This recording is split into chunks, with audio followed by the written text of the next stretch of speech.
this Espace is loyal to what we created in 1984. Light is a key factor for Espace DNA. New Renault Espace set new standard in terms of weight, aerodynamics, and fuel efficiency. It's a complicated equation to tick every box on a project like this. Yeah, there is extra pressure, but it's also more exciting. We are bringing the best of technology as easy to use as a smartphone. We have to integrate the best of the past to anticipate the best for the future. We are giving back the most precious thing people have in life, their time. We decided to rethink, to recreate the Espace. We had to reinforce the room, the space, to be loyal to the Espace, but also to anticipate what will come for the next generation, for the future. The idea was to create a new generation which was focused and which was addressing the new families. It's a complicated equation to tick every box on a project like this. You know, how attractive it could be in pure styling and aesthetics, yet very roomy, yet raising the level of attractivity or even premiumness, if I can put it this way, in the interior, through the materials, through the atmosphere you create on board, through the screens and what they do. You know, it's very challenging. Espace is an emotional car. Everybody has memories from Espace. Everybody put his own feelings on this car. And that's why we had to seek for both orientation, to be loyal, but to be modern. Of course, there's the discussions on the naming of cars globally. So, of course, especially on something like this, which is very an icon. But as it fulfills the mission or the very reason of existing of an Espace, then it should be an Espace. So, on one hand, we lose the shape continuity, but we keep what's most important, in fact, what it does as a product. Keeping a name doesn't mean that we are nostalgic. Keeping the name means that we are proud of what we did and what we propose. So it is something quite exciting to think, okay, we've got an opportunity to rethink, to reinvent a kind of icon, such as an Espace.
When this project started, actually, the questions rose already about, you know, what's the SUVs of tomorrow? The SUV bashing started to happen a little bit some places.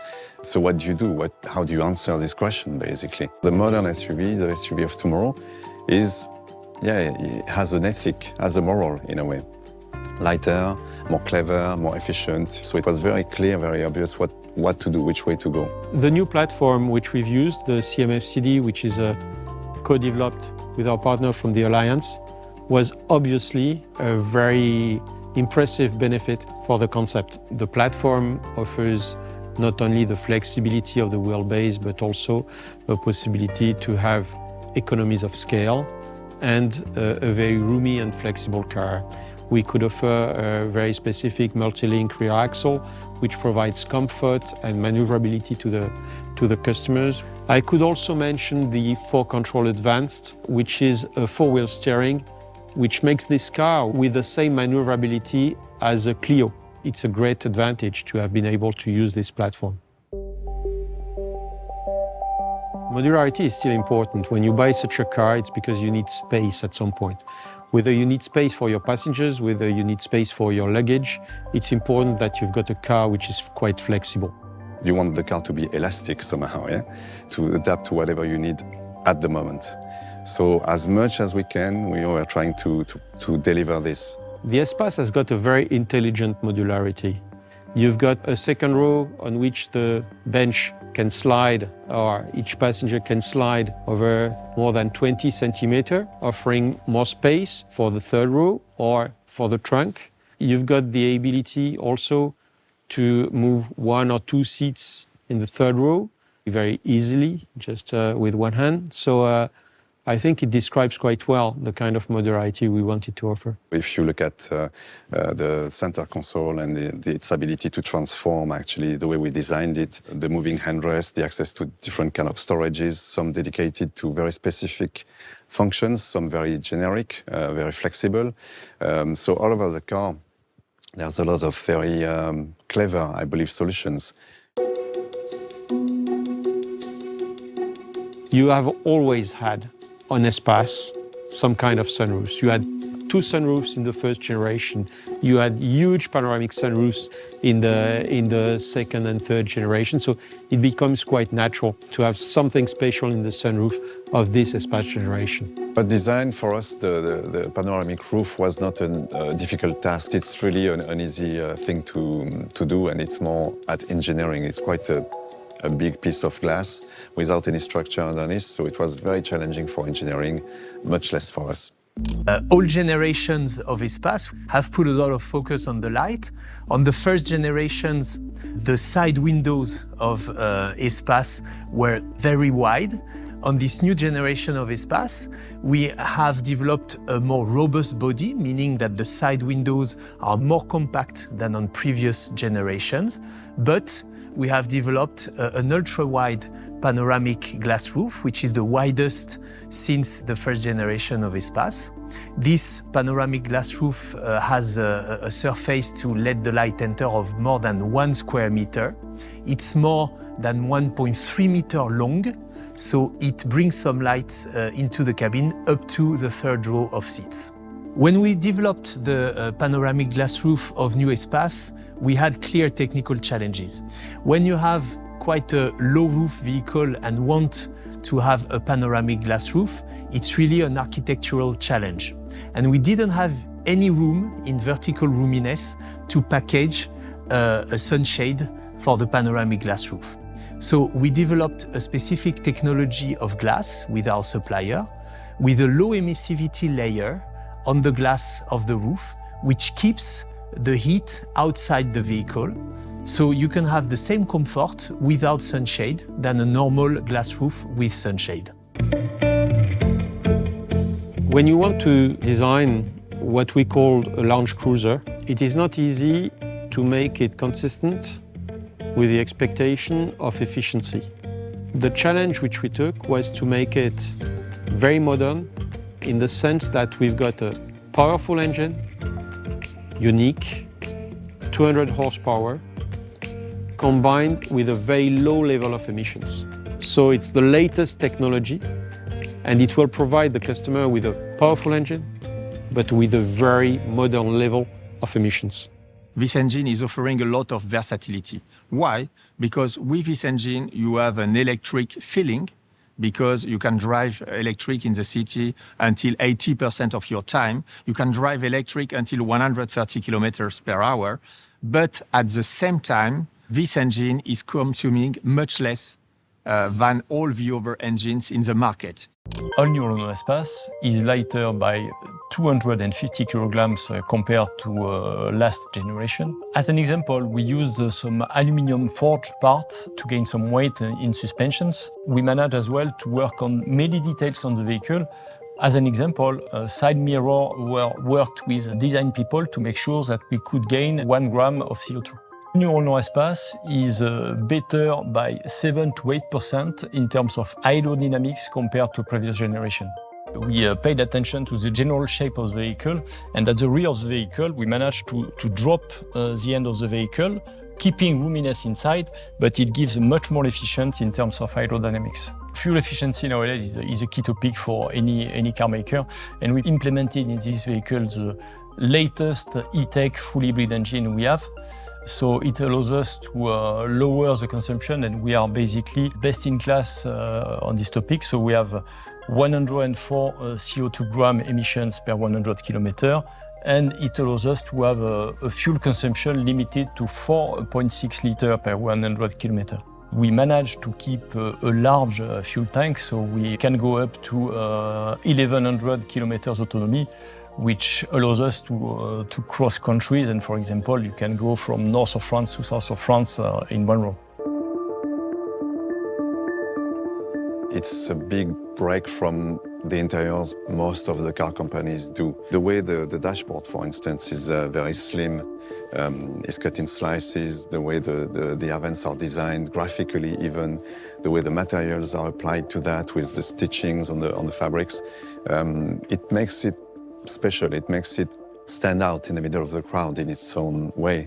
Modern is being right in your own time, postmodern is being, after, one step ahead.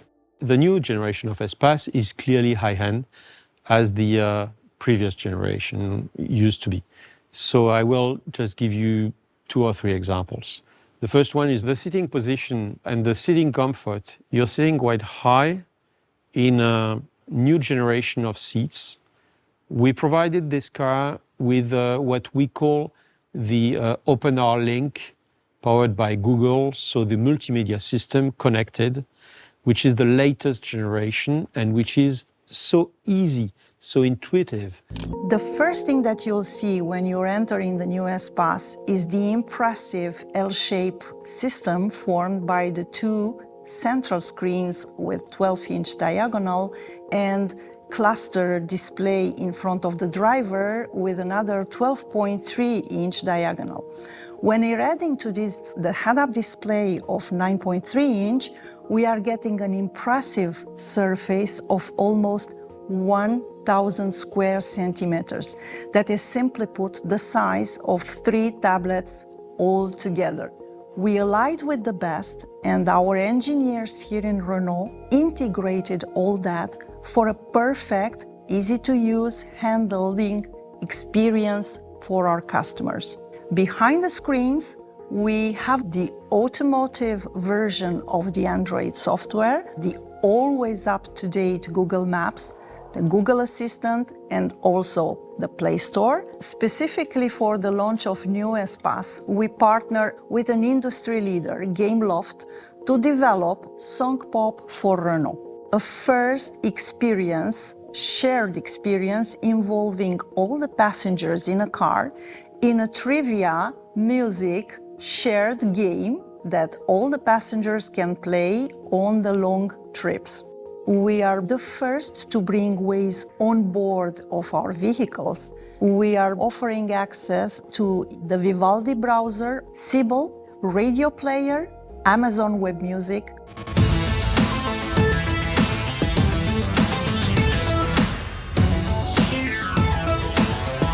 Espace fully embodies a revolution because on one hand, this Espace is loyal to what we created in 1984, but this Espace is representing now the next generation of our renovation and revolution phase. After launching Arcana, Austral, Megane Electric, I think Espace is fitting very well in this new lineup, playing a complementary role towards family, modernity, but respecting our new guidelines. It means frugality, less consumption, and a very environmental approach.